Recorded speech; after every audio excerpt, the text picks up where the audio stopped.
সরকারি ঘরের টাকা প্রথম কিস্তির টাকা ৬০,০০০ টাকা করে অ্যাকাউন্টে ঢুকে গিয়েছে। সরকারি ঘরের টাকা এবার হচ্ছে দ্বিতীয় কিস্তি টাকার পালা। তো দ্বিতীয় কিস্তির টাকা কবে দেবে, কত তারিখে আপনার অ্যাকাউন্টে ঢুকবে এবং কত টাকা করে ঢুকবে, তো বিস্তারিত জানতে ভিডিওটি সম্পূর্ণভাবে দেখতে থাকুন। আমাদের এই চ্যানেল থেকে অনলাইনের সব রকমের তথ্য সবার আগে দিয়ে থাকি। চ্যানেলটিকে সাবস্ক্রাইব করে পাশে থাকবেন যাতে নতুন নতুন ভিডিওগুলো আপনার কাছে পৌঁছে যায়। সরকারি ঘরের টাকা প্রথম কিস্তির টাকা ৬০,০০০ টাকা সবার অ্যাকাউন্টে ঢুকে গিয়েছে। যাদের লিস্টে নাম ছিল তারা অ্যাকাউন্টে পেয়ে গিয়েছে ৬০,০০০ টাকা করে।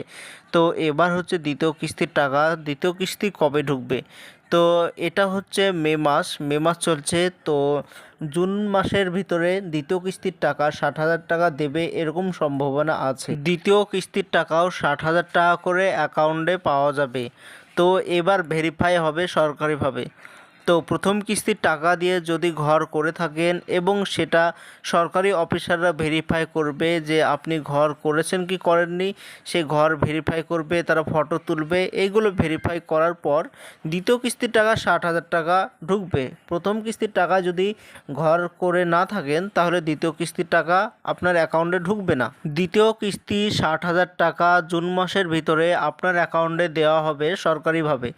যদি আপনার অ্যাকাউন্টে ২,০০০ টাকা করে ঢোকে তাহলে আমার এই চ্যানেল থেকে ভিডিও বানিয়ে আবারও জানানো হবে যে সবার অ্যাকাউন্টে দ্বিতীয় কিস্তির টাকা ঢুকছে।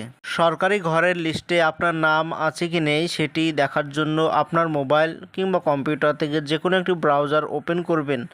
সার্চ অপশানে এসে লিখবেন প্রধানমন্ত্রী আবাস যোজনা। আপনাদের সুবিধার্থে ডেসক্রিপশান বক্সে লিঙ্ক দেওয়া থাকবে, সেখানে ক্লিক করে সরাসরি এই পেজে চলে আসতে পারবেন।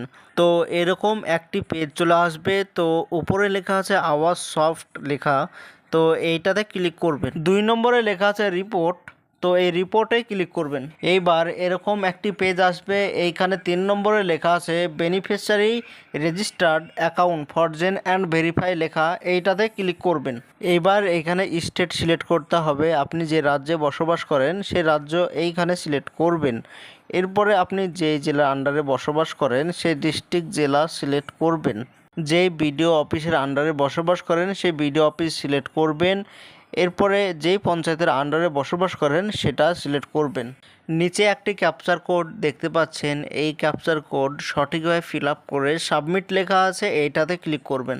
এইবার এইখানে লিস্ট ওপেন হয়ে গিয়েছে। প্রথমে ফাইল নম্বর দেখতে পাচ্ছেন, এরপরে নাম দেখতে পাচ্ছেন, এরপরে ব্যাংক কোন ব্যাংক সিলেক্ট করা আছে সেটাও লেখা আছে, পাশে ভেরিফাই লেখা আছে এবং যাদের রিজেক্ট করে দেওয়া আছে তাদের পাশে রিজেক্ট লেখা আছে, যাদের ভেরিফাই হয়ে গেছে তাদের ভেরিফাই লেখা আছে।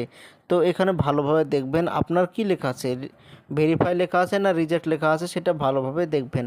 আর সরকারি ঘরে দ্বিতীয় কিস্তির টাকা আর এক আধ মাস বাদ দিয়ে দিতে পারে, জুন মাসে টাকা ঢুকতে পারে। যদি আপনার অ্যাকাউন্টে টাকা ঢোকে তো আমার এই চ্যানেল থেকে আবারও ভিডিও বানিয়ে জানানো হবে। এটাই ছিল আজকের জন্য ছোট্ট ভিডিও। এরকম নতুন নতুন ভিডিও আমরা বানিয়ে থাকি, চ্যানেলটিকে সাবস্ক্রাইব করে পাশে থাকুন।